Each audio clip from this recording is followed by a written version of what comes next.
Hello, everybody. Well, I'll probably wait a little bit, wait for people to start coming in here, but it is Tuesday. I will have someone joining me. Ed will be joining me shortly. Yep, there he is right here. Just in Hey, time. Mikey, how are you? I'm good. How are you? Awesome. Just getting started here. I know not the biggest baseball guy, but we'll be talking a little bit of ball. We'll fit some Bears into as well. Uh Sure. here on this episode of Chicago Sports Podcast. Again, one more primarily featuring baseball since we're kind of in full swing. I'm pretty sure if you are a baseball fan, that's probably what you're watching right now with both teams are on right now. Sox are up 2-1, top of the eighth with two outs. Got a guy on first, and then the Cubs down 5-3 in the top of the seventh with one out. So they'll be looking for a rally. Sox looking to hang on there in those respective games. So if you're just joining us, if you're new here for the first time, be sure to hit the subscribe button, like button down below. It helps us out a lot here at the Chicago Sports Podcast. And if you're hitting that subscribe button, might as well hit the notification bell as well. You won't miss a single show from everyone. Got a bunch of great co-hosts here on this channel. You wouldn't want to miss a show. Any one of us do right here every day at 8:30 we'll be coming at you with something Chicago. Again, tonight's baseball. Most of the time it's Bears, but I'm sure even when getting into the summer month, football can start to get a little bit slow. It's the dog days of the summer, as they say, and the Cubs are looking really good this year. So I think we'll probably start with them. Definitely the more exciting team in Chicago. I think by far the best team in Chicago right now, Ed. I mean, it's not too close, but I think it's easily the Cubs right now. Well, I guess you'd have to give it to them right now. But Yeah. as soon as this football season starts, it might change. I hope Oh so. yeah, it could. I know. I'm pretty sure we all do because I mean, Chicago. We split our fandoms, at least most of us, between two baseball teams, and we all come together in the fall and root for the Bears, which hasn't been too kind for us in a little while here. Basically, going on 7 years. I don't think the last time was probably since 2018. It was actually kind to us, but it's looking a That's little correct. better. It's looking better. It's looking like it should be. Hopefully a good year. I know tough division, tough schedule in general, but they should be looking to turn things around there at Hallis Hall, Soldier Field. See Ant Mass in the chat. He's saying bear down to you as well. So bear down Ant Mass. But I think I'll start with the Cubs here, and really the big story with the Cubs. 22-14 right now. They're first in the NL Central. They're ahead of Cincinnati, who's actually in second now. They're tied with the Brewers. I think actually they're both tied, but they have a pretty solid lead in that division, 22 wins to Cincinnati's 18, a four-game lead. Josh Rojas just hit an RBI single. So the Sox are now up 3-1 and uber important insurance run with that White Sox bullpen. I'm not sure I trust them with a 5-run lead, so it's always good to get an extra insurance run there late. But still trying to stick with the Cubs here. The big thing with them, offense, offense, offense. When you're looking at the Cubs in the MLB landscape, they're at the very worst, the third best offense. If you want to tell me on any given day, the Yankees or the Dodgers have a better offense, I wouldn't argue with you, but those are easily your top three offenses. The Cubs, most runs scored. They're third in OPS, first in batting average, first in total bases, and third in home runs. And really, that's been sparked by their big offseason acquisition with Kyle Tucker. He's batting 287 on the year so far, 30 RBIs already. That's sixth in the MLB, nine home runs. That is ninth. He has 30 runs. That's third. And really, I mean, what a trade for the Cubs, Ed. I mean, this guy, he was a superstar in Houston already. He does have that 1 year left on his contract, though. Looking to extend him probably forever, hand him a blank check. He's earned it already. But Ed, I mean, I know you're not the biggest baseball guy, but it's kind of hard not to at least notice and see what Kyle Tucker's been able to bring to the North Side so far. Well, they need to get something going tonight, right? They got to find Mm-hmm. some of that offense. That's kind of. I haven't particularly been watching the Cubs as much as I used to, but um, as a rule, I think they I think they like doing that, uh, getting down, having to come back and rallying at the end to win games. They've done that. That's the kind of sort of thing they've kind of done over several years. Mm-hmm. Yeah, and I know you're not a baseball guy, but you do you lead more Cubs? I I I would probably say I lean more to Cubs than Sox. Not the biggest baseball fan. Mhm. Period. I wish them both well. Is what I Yeah. do, and I watch either one of them if they get into the playoffs. But other than that, I don't really watch a whole lot of baseball. Yeah, I gotcha. And I mean, it's probably the better team to be leaning toward 1000% with what the White Sox are doing over there on the south side. I mean, it's almost polar opposites right now. Cubs at the top of the entire MLB in standings, while the Sox are second to last. They're Yeah, lucky. well, Colorado that's better looks than like last year. yeah, that is true.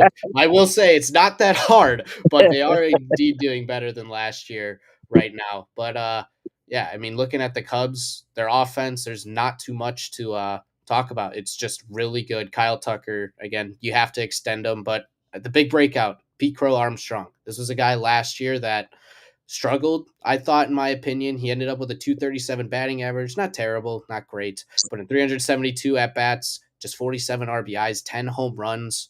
I mean, yeah, this is one of the best prospects in baseball. His defense was already great, still is great. One of the best center field defenders in the entire league. He had 27 stolen bases last year. And I said he had 10 home runs last year and 372 at bats. He has 142 at bats this year, and he already has 9 home runs. It really feels like the breakout is here for Pete Crow Armstrong this year. He had an incredibly strong April, but he's ending up turning into the five-tool all-around player that the Cubs thought he'd be when he was a prospect. It looked like maybe it was going to take a little bit of time for him to get the power in his offensive game. The defense came right away, but when you're looking at Pete Crow Armstrong, the defense is there, the speed is there. Now the offense is starting to come around, batting 268 this season, said 237 last year. That could even still go up. I mean, he's got good plate discipline, doesn't strike out too much. So it'll be interesting to see if he can maybe get this offense started. I know he's 0 for 3 tonight, but can't expect everyone to do everything every night. Seiya Suzuki, again, 9 home runs as well, 31 RBIs, 263 batting average. He's been a pillar of consistency, and I think that's one of the more underrated players that the Cubs have on their entire team is Seiya Suzuki. I think you got to give Jad Hoyer a lot of credit, the GM of the Cubs, for being able to convince him to sign here in Chicago because he's just been good. He's been a good player. He hasn't been exactly outstanding in my opinion, but I think this is by far the best start to a season he's had. I mean, the past couple of years, 20 home runs, 21 home runs. He already has 9 home runs this year, and we're in May. So it looks like a lot of these Cubs, Ed, are starting to have some of the best starts to a season they've ever had in their career. And I ask you more just overall what you think, if maybe is there a potential that they're maybe peaking a little too early, that maybe they're due for a little bit of a slump, or do you think that a lot of these guys are truly breaking out and this is here to stay for a while? I, I don't think they're peaking. I think they're going to have a good year all the way through. I believe. Yeah, I think a little some of these numbers might end up coming down just a little bit. I mean, what they're doing right now is amazing, and I still expect them to be a top three offense in baseball for a while. Maybe they slip to five at some point. A lot of these numbers I think are maybe a little bit above expectation. I wouldn't be surprised they come back a little bit, but that's not to say they'll be bad at any point. They're going to be a good team. I think they're going to run away with this division for the first time in a while. I know last year a lot of Cubs fans thought it was going to be the year to win the division. Didn't end up going that way, but truly this year the NL Central is not very good outside of Chicago. A lot of mid teams. Again, the Reds 18-18, Brewers 18-18, the Cardinals 17-19, and the Pirates are even 5 games behind them. You have one good team, 3 mid teams. I think the Cubs will run away with this division. Should be the first time Chicago team has made the playoffs in the form. I think since the Sox did in 21. I don't count the Bulls with their play, and that doesn't count in my opinion. I think truly, I think this will be the first time the Cubs get into the playoffs. First Chicago team in the playoffs in about 4 to 5 years, and that's just exciting. I think for the entire city, Ed, Sure. with all these teams that have just not been good recently. No, they haven't. Yeah, so it's been a good start to the Cubs. But I mean, we could talk a little bit of Bears. I know not the biggest baseball guy yet, but we can entertain the Bears a little bit. I haven't been on with you. I don't know anything about your thoughts about what happened in the draft, what they've done this offseason. So Well, overall, what is your state? What overall? How I don't know exactly what I want to say. How confident are you in the Bears' entire roster right now, or where are you happy with? What are you disappointed with? There's not a lot to be disappointed about. They're pretty stacked most everywhere. There's a lot to alike about their not only their draft but their undrafted free agents that they picked up. Some real potential in a good handful of those guys. I wasn't overly thrilled as the draft was going on about the picks, but once it all panned out and see, here's what happens almost every time. We do a bunch of mock drafts and we know who we think they might be, who we would be, not who they might be looking for, but who we would like them to be looking for. And by the way, uh I know you was happy at 39 because I know Hell that's yeah, your boy. very Uh, happy. and we got lucky there. We got lucky in a fashion. I mean, uh,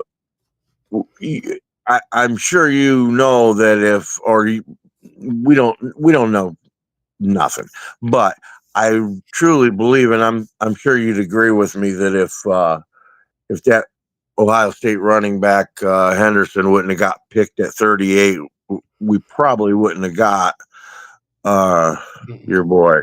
We'd have No, probably took. I honestly think it was between those two. I think it was whoever New England wasn't taking, we were going to take. Yeah. So, but no, like I was started to say, I wasn't overly thrilled as it was going down. But then um, afterwards and looking back and looking at these guys, because look, almost every one of these guys uh, is someone I never even looked at before. None of the guys that was ever on any of the hundreds of mock drafts I did. So, then you go to looking up their highlights and seeing what they're all about and stuff. And man, we got some gems, it looks like. At least some good potential guys all the way through the draft. All the way through the draft. A lot of people are Who's your knocking that favorite out of those? linebacker. Oh, uh, I like um doggone it. Is it Luther? Your guy. Oh, The- yeah, Burden, Luther Burden. Yeah, yeah. I think he's gonna be the best out of all of them. I got high hopes for the tight end, but that's uh I really think that Burden is gonna shine. Um he's going to play with that chip. He everybody thought he'd be a mid first round pick, and he thought he was going to be, and first round's all over, and he didn't even get picked, and second round starts going, and they were passing him again, passing him again. Finally, the Bears got him, but he's going to be playing with that chip, and I imagine you've seen that little video clip of him saying, that yeah, he wasn't real happy, but all those teams that passed him by, but I'll see him. He said, Yeah.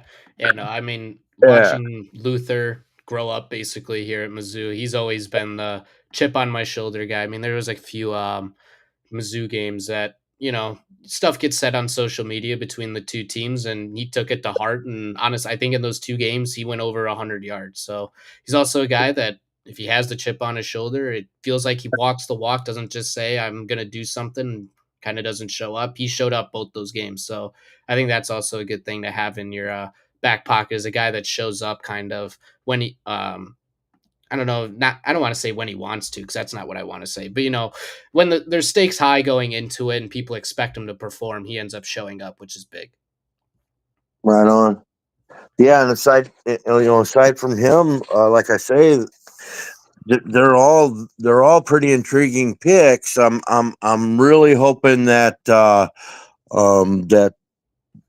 tackle ends up filling that left tackle spot and shining. That would be really nice. I know he played mostly on the right, just a little bit of left, but um, they say he's got all the traits and all the measurables. He should be able to, play at left tackle, and I don't. I mean, what do we know? But I don't think. I I don't think that Braxton is going to get a new contract. Because I mean, it's going to be.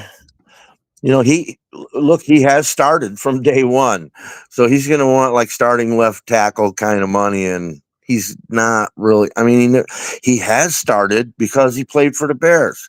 He never has been what I consider to be a starting left tackle in the league. We started him because we sucked. Our whole line sucked. Which I'm more than tickled that they finally addressed. I'm telling you, I'm 62 years old, Mike, and I've been decades harping about how they need to fix the damn offensive line. I mean, that's been our. I can go back six quarterbacks and tell you that these quarterbacks we had, none of them were bums. Okay, Hmm. none of them. All the way back to Cutler. Everybody since they weren't bums. We ran them out of town like they were bums. They weren't. Give them an offensive line, and any one of them could have done the job. Um, but we finally addressed it. Okay, and I'm real happy with the money well spent in free agency. I like the guys we got. Not. Uh, I'm not overly convinced at right guard that we're going to be healthy. Uh, but uh, fingers crossed. I like the guy. What's that guy's name, Mike? Uh, which one? The right guard? Yeah. Tooney? No, no, no, no. He's left guard, right? Oh, is he left? Jonah Jackson? Yeah. See, he's been kind of injury prone the last couple of years, and Hmm. he ain't played a full Yeah. season probably. I think since was it 21, maybe 22, but I think it was 21. When he was in Detroit with Johnson. Yeah. Yeah, I think so. I think that's kind of the So big thing that a lot of Bears fans are looking for is, he had his best year under Ben Johnson. Hopefully that's able to be repeated. absolutely, absolutely, I'd like to So, I see it. mean, with the roster and what kind of where it I mean, I think maybe if there's one spot it lacks when you go up and down, I mean, you're never going to have a team of all pros. And I think a lot of people get caught up with you have to have an elite player everywhere. If you do, you're going to win the Super Bowl. Bears obviously aren't there yet, but maybe you look at edge. There's no one elite there, but they did invest into that position with free agency with Bingo.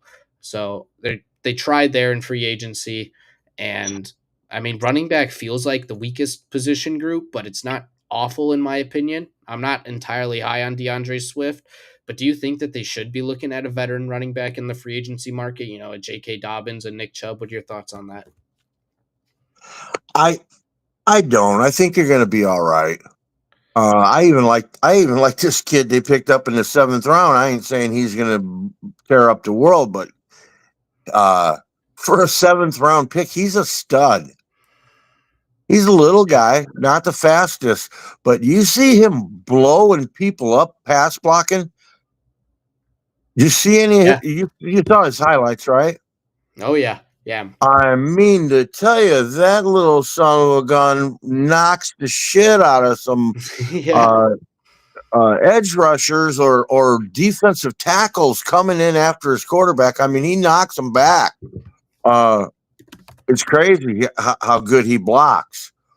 Um, and like I said, he's not fast, but man, if he finds a seam, he knows how to exploit it. I'm impressed with his highlights. I didn't know him from Adam, before we drafted him in the seventh round. But and of course, there was some guys because there was plenty of talk about backs and Genty and was it Robinson and Scattaboo, and yeah, Yeah. we looked at all them guys, and yeah, they're nice backs, right? But, did you look at him at all? Was he on your radar at all? That, Manungai? yeah, Once you started getting toward the end, I thought maybe he started becoming an option. But like, if you told me before the draft, I mean, I don't know, and I could have told you they take like any running back, any one of those guys could have been a bear, honestly. yeah, With the position Johnson need or that they had all the there. yeah. Yeah, but Yeah. they just uh any of those guys just seem to be gone by the time we picked. They'd be Mhm. just ahead of us here and there. Um so if and how do we know that they were really, we were wanting them to pick a running back. And and the word was they were pretty high on Genty, right? But Yeah. and I think if he was there at 10, I think we probably would have picked him. Don't you? Oh yeah, 100%. I think that would have probably been the quickest you see a team Yeah, turn their card in. yeah. But I mean, other than getting one like um that was a no brainer. Who knows? They might not even have been really in the market for a running back. We could have been thinking they were all along, and they really weren't. And then they just uh, got what they needed to get, and in the seventh round, let's go ahead and get a running back. And who knows? Who knows? We don't know, but that's who they ended up with. And as far as a better answering your question, Swift, I'm not a big fan of Swift, but uh, when he gets lathered up, he could play. I mean, he's not a bad back, and I wouldn't put him way behind. I would put him behind Chubb, but I wouldn't put him way behind Chubb. And like, look, he's still under contract. Uh, and if nobody wants to trade for him, what do we dump him, eat the money, and then first and lastly, we don't really have the money to be looking for another running back in free agency unless we dump some people that we got. You know how tight we are right now, right? Yeah. Yeah, We'd very. have to let some people we to do anything in this final phase of free agency, to do anything at all, uh to speak of, we'd have to get rid of somebody to make room to pick somebody up. And like uh I don't see it I don't see us doing much, if anything at all, um more than what we already got. I don't think we're gonna make a and I've been wrong. I've been wrong about these Bears like more times than you could count, but I don't I don't think we're doing anything else. I think we're going to go at what we got, see how it all pans out. I think there's going to be a couple surprises on guys that make the team. I'm I'm I'm I'm hoping actually that there's a couple good surprises on who makes the team. Um and and I'm hoping for a pretty good season, cuz we're in as good a shape as they said we were for Caleb coming in as a first round quarterback. Uh, and we were in good shape in a lot of places, but just not where it counts for that first round quarterback. We didn't have an offensive line in for him. I don't care what anybody says about the stats and they were kind of middle of the road, whatever. If you watch them football games, uh, them boys just wasn't cutting it. No, they were terrible. No. Um, and it's been the case over and over and over. Like I said, I've been shouting at the TV for decades. I've I've fired I've fired GMs, the same one even sometimes hundreds of times. Yeah. uh Screaming at the damn TV. I mean, and polls included, man. He come in, said he was gonna start in from the trenches and work his way out and build a team. And what he done just the opposite, didn't he? Yep. But at least he finally did address the offensive line. Better late than never. Yeah, I guess. I was shouting for him to be fired after last year because of that offensive line and the you know three a guy comes in and says he's gonna build from the line out and he's gonna take the north and never give it back and all that and just a bunch of other shit and 3 years in and this is the offensive line we got. I said he's a bum, get rid of him. But um, but I think what I think saved his ass is that trade. That Mm-hmm. trade for 2 years ago for the number one overall pick. And look, that's probably one of the best, most lopsided trades ever. Especially how it all panned out because, you know, even when we traded for Khalil Mack and all that we gave the Raiders for Khalil, what they did with it didn't really work out so well. The greatest. The running backs are the only one that really worked out for him, and he wasn't like uh like a number one or anything.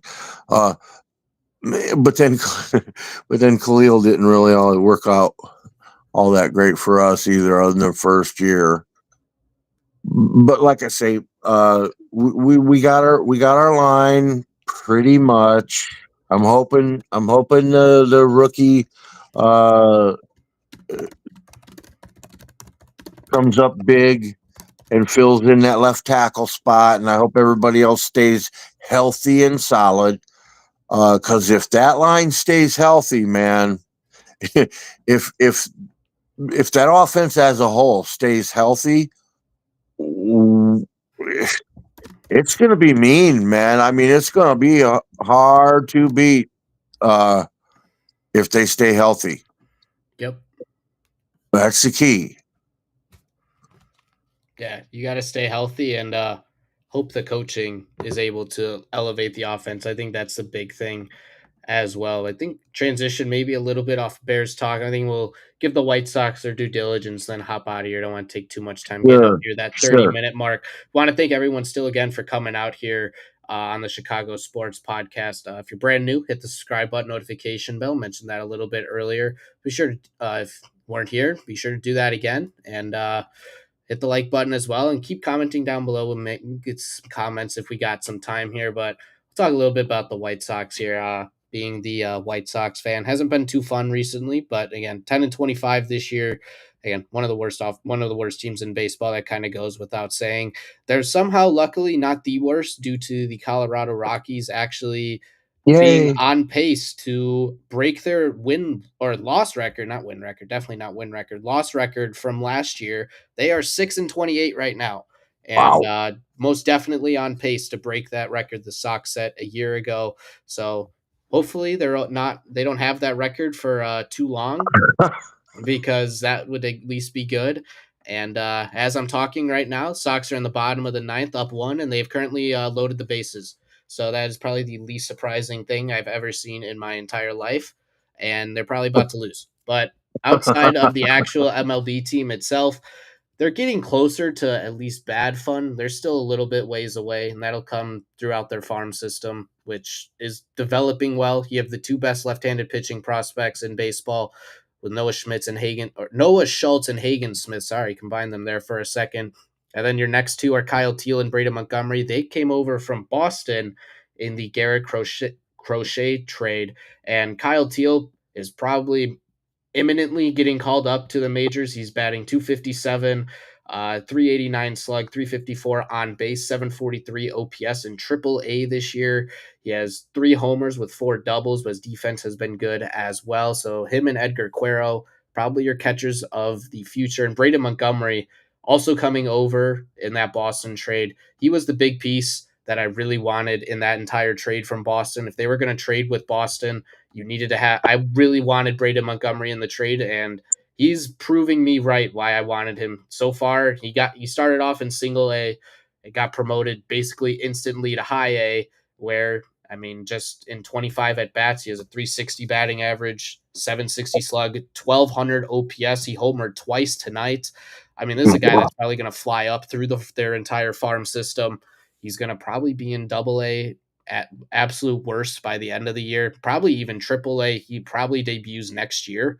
So that's absolutely huge. He kind of reminds me a little bit of PCA in terms of he has really good defense right now.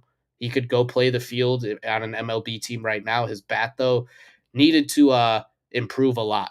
And so far in minors, it absolutely has. It's probably been the best asset of his game, which is really good to see. And I know we're getting near time, so I'll just kind of wrap it Awesome. up. There's again, this is a bad baseball team. They're going to lose a lot of games, Oh, easily 100 games. But if you are somehow paying attention to this team, a couple names to give you to watch this year as guys that actually will probably be a part of a core. Edgar Cuero, he came over from the Angels in the Lucas Giolito trade a couple of years ago. He's had really good plate discipline, puts the ball in play. He's almost batting 300 right now. He's come up and done really well. And Chase Mydroth is another one. He's currently their leadoff hitter, and it's because he literally doesn't swing at pitches outside the zone. If I saw on a broadcast a couple days ago, it was 16.1% of strikes outside the zone he swings at, and he doesn't qualify without the number of at bats due to him being called up later into the year. But if he did, it'd be first in the MLB. So he's got really good plate discipline. Edgar Cuero has been really good defensively. He's also been hitting the ball well. And then Luis Robert has, I think he still is the MLB stolen base leader. So he's starting to look a little bit more like his 2023 form. Yeah, he still is the stolen base leader. His batting average is below the Mendoza line. You want to see that come up a little bit, but overall, he's looking better too. So it's not going to be a fun year on the South Side in 2025. Probably still not in 2026. You're probably looking at 2 years away for the South Side to start looking like a competent baseball team. And hopefully that improves. But this is the White Sox. This isn't a team that is well ran. They don't have luck. So it'll probably be two, but wouldn't be surprised if it's three or more. But Mikey, I like you. You're a good kid, man. But I worry about you because you know too much. And you know what happens when you know too much, and the next thing yeah, you know, you're swimming with the fishies. You know yeah. what I'm saying? You know Hopefully too not, much. but we'll have to see. I mean, I probably know a little too much for my own good, especially for teams that aren't very good. It'd help if one of these teams could at least be better. And it's looking like the next team that'll be do that is hopefully the Bears, which I think we all really need a good football team here in We need Chicago. one, don't we? Because I mean, 2018 was really fun here, or I guess not here. I'm not in Chicago right now, but it was really fun in the city. You could definitely feel there was just an energy in Chicago. There just is when the Bears are good. City's been Yeah. needing it for a while. Oh New coach man. and everything. It just feels like they're going to improve. Again, sadly, really tough division, really tough schedule overall, even with it being a fourth place schedule. But you're just looking for improvement, even if it's not playoffs. You want to see the improvement with this whole team, and I think we'll get it, Ed. I hope so. Yeah, you're right though. We surely need one, man. It's like uh, eh, we've seen this movie before, but doggone it, we got everything in the makings for a good one. I hope it is. Um, we'll see. You know, we got to just kind of wait and see and watch how it pans out. But I'm excited and hopeful for a good one. I think we got a good one coming. I hope Yep, so. I do too, and I'm sure the rest of the chat does as well. Yeah, I think that'll close it out for us here tonight on the Tuesday show. For Mike, for myself, and Ed, appreciate everyone popping. I see Darius popping in here as well, commenting. Hope you're having a good night, man. And Cheryl as well with her score updates. Appreciate that. Ant Mass in here, Tracks, Montana Shy. Appreciate all you guys commenting, and anyone else who's watching anonymously. Appreciate you coming out as well. And yeah, bear down, go Cubs, go White Sox, go Chicago, and we'll see you here tomorrow night. Or me and Ed won't, but